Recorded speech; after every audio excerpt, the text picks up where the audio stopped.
Uusapan natin ngayon mga idol ang top 5 point guards sa Slam Dunk Anime. Sa mundo ng basketball anime, isa ang Slam Dunk sa pinakatumatak sa puso ng maraming fans.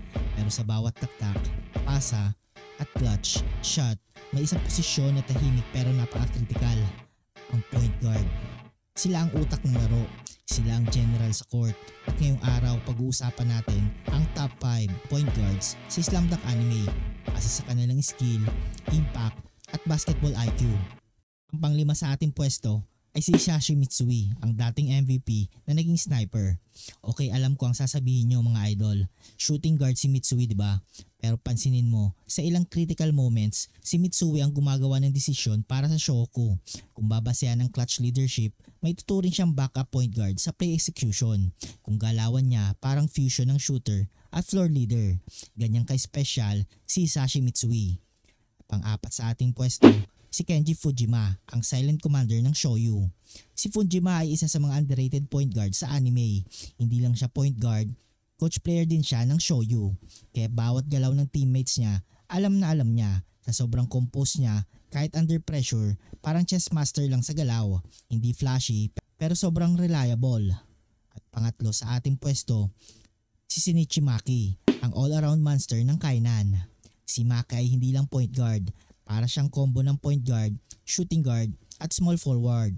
Sa lakas ng katawan, taas ng basketball IQ at leadership skills, kaya niyang umangat kahit kanino. Pero ang pinaka nakakatakot sa kanya, yung maturity niya sa loob ng court. Marunong siya magbasa ng depensa at alam kung kailan papasa o titira. Isa siya sa dahilan kung bakit powerhouse ang Kainan.